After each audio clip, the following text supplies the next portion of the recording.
మన ప్రభువును రక్షకుడైన యేసుక్రీస్తు నామాన అందరికీ వందనాలు.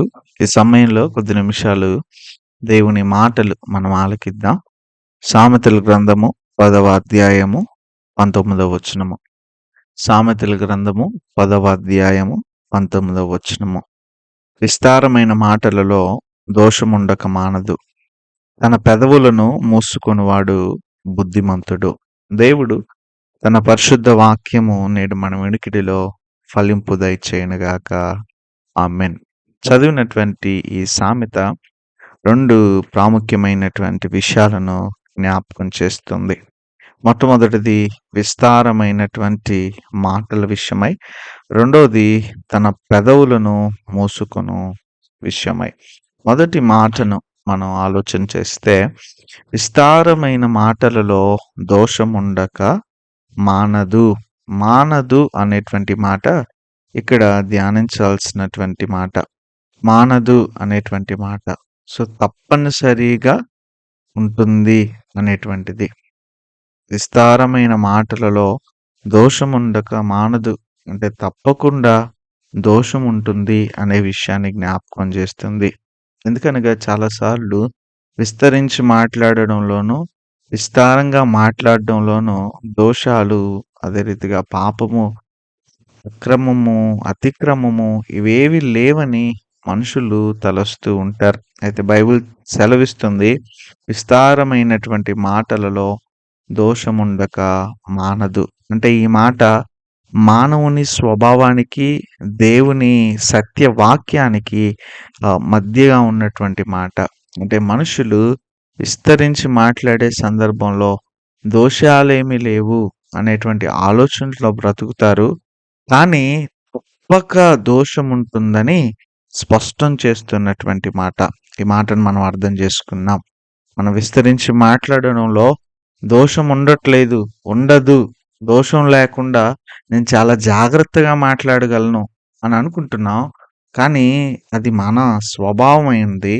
కానీ ఇక్కడ జ్ఞాపకం చేయబడుతున్నటువంటి సత్యవాక్యం ఏంటంటే, మనం అనుకోవడంలోనూ, మనం జాగ్రత్త పడడంలోనూ దోషం ఉండక మానదు. తప్పకుండా. సో దానికి ఎలాంటి ఆల్టర్నేట్ లేదు. తప్పక దోషం ఉంటుంది అనేటువంటి మాట. Transgression is not lacking.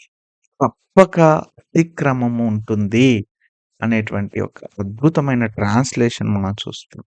Transgression is not lacking అంటే కొరత ఏముండదు, కొదువేముండదు. అంటే విస్తరించి మాట్లాడడంలో దోషం అనేటువంటిది ఉంటుంది. విస్తరించి మాట్లాడడంలో దోషం లేకుండా ఉండదు అనేటువంటి మాట. అంటే విస్తరించి మాట్లాడే మాటలో దాంట్లో ఉన్నటువంటి మరొక మాట ఏంటంటే దోషము.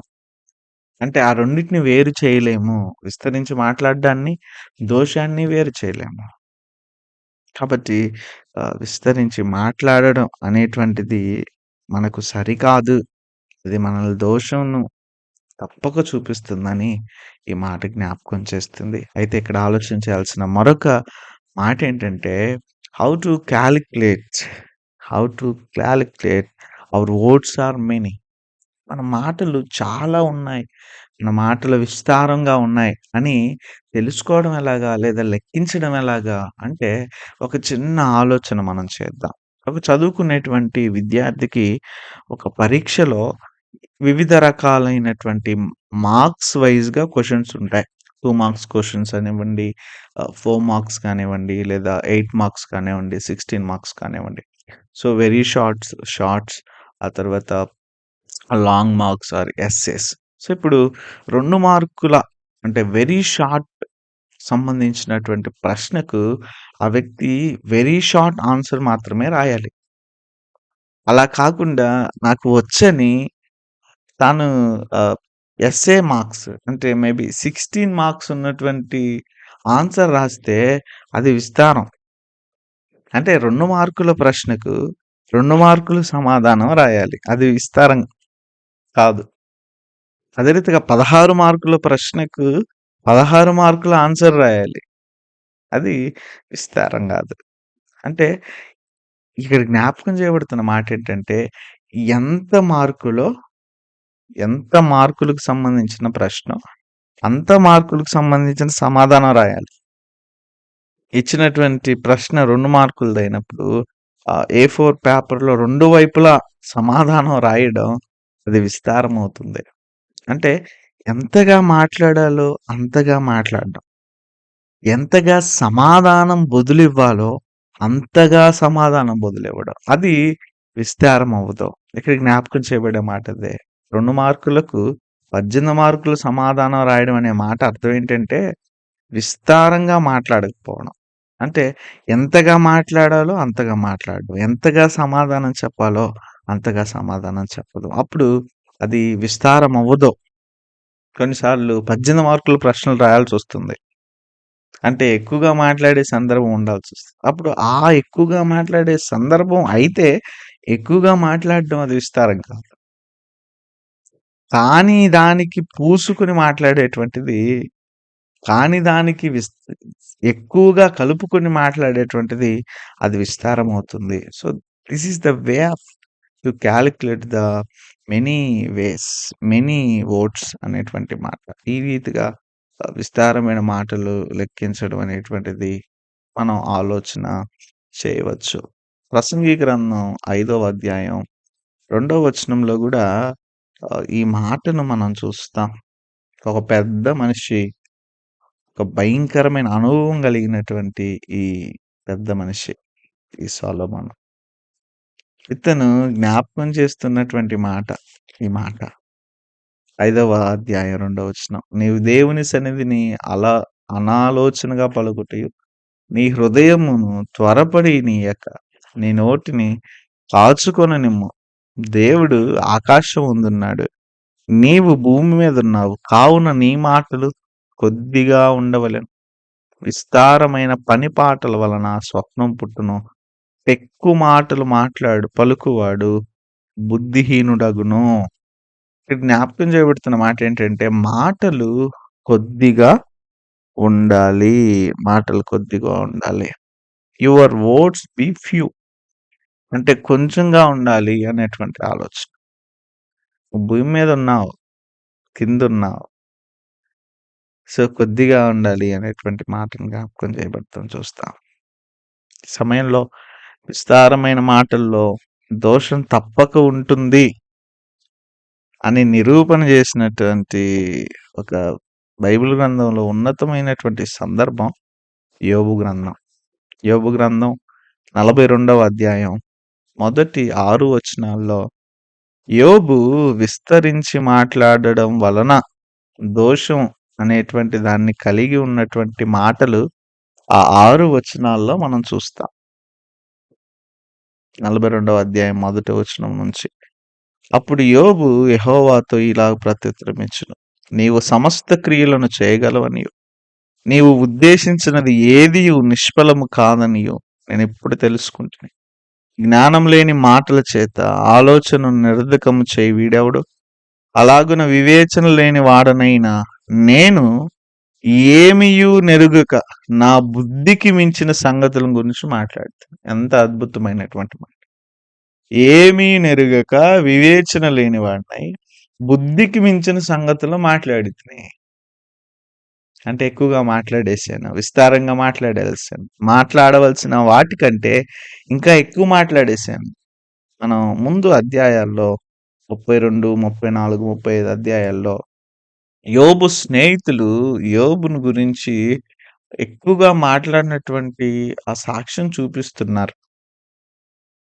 ప్రత్యేకించి మనం 32వ అధ్యాయం 2వ వచనంలో మనం చూస్తే ఇక్కడ రాము వంశస్థుడైన బూజి, తన బరికేలు కుమారుడు ఎలీహు ఈ రీతిగా చెప్తా ఉన్నాడు. యోబు దేవుని కంటే తానే నీతిమంతుడైనట్టు చెప్పుకొనుట చూచి అతని మీద బహుగా కోపగించెను.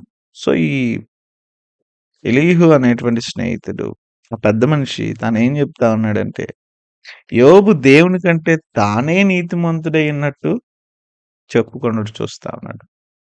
సో, దేవుని కంటే తానే నీతిమంతుడై చెప్పుకోవడం అనేటువంటిది ఎలీహు కలిగినటువంటి ఆలోచన.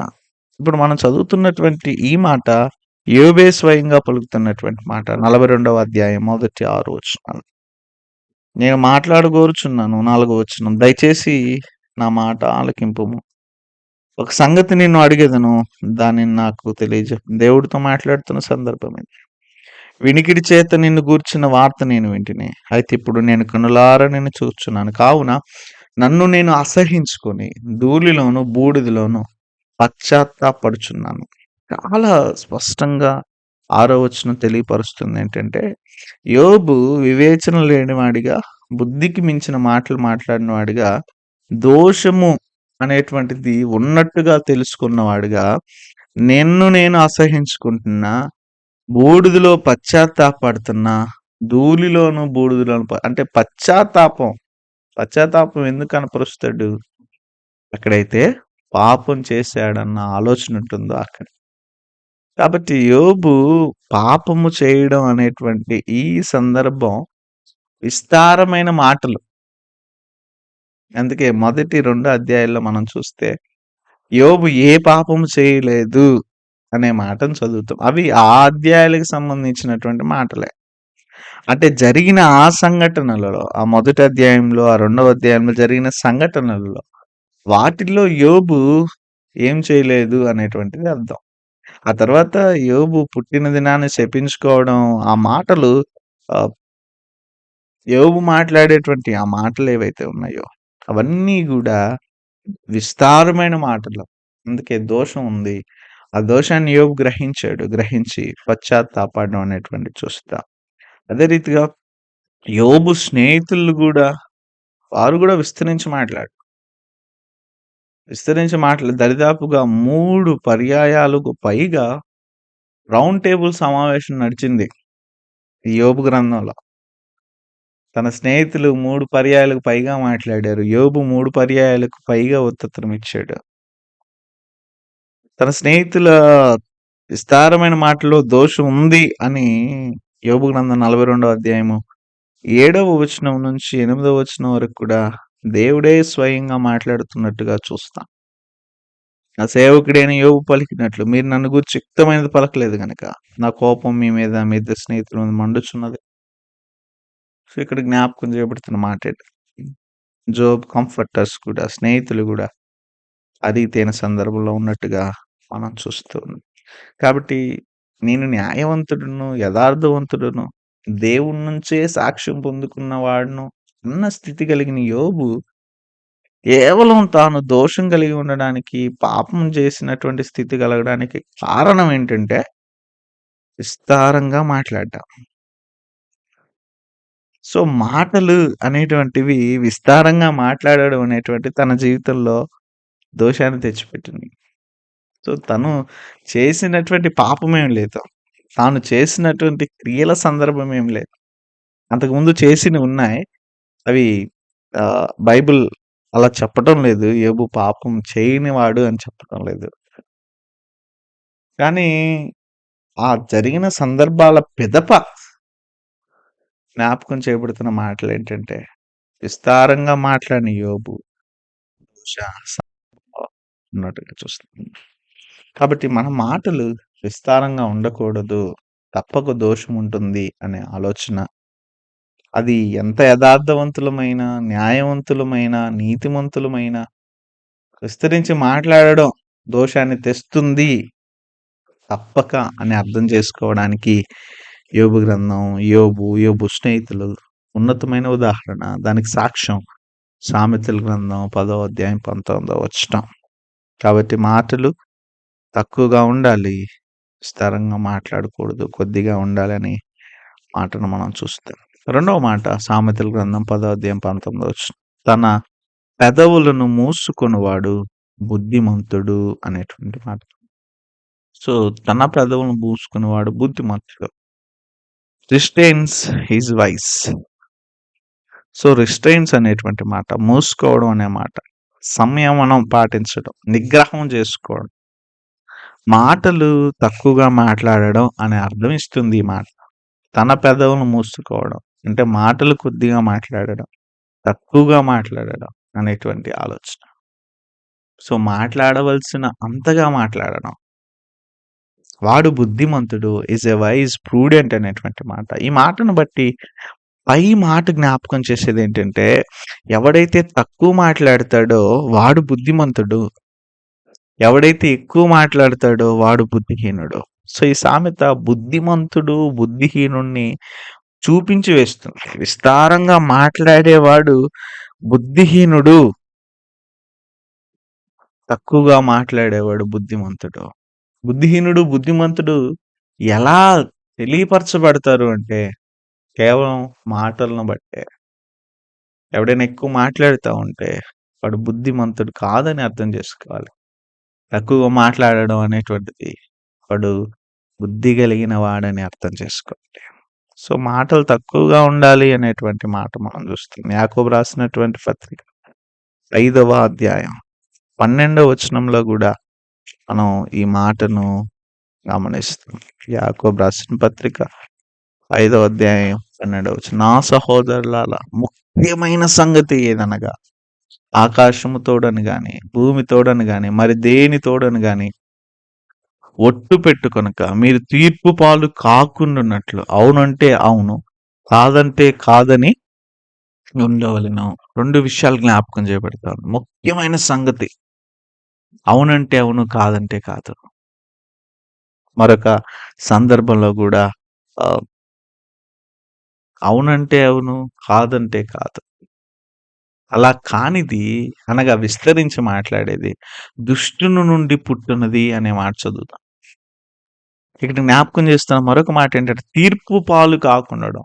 సో, విస్తరించి మాట్లాడడంలో జడ్జ్‌మెంట్ ఉంటుంది.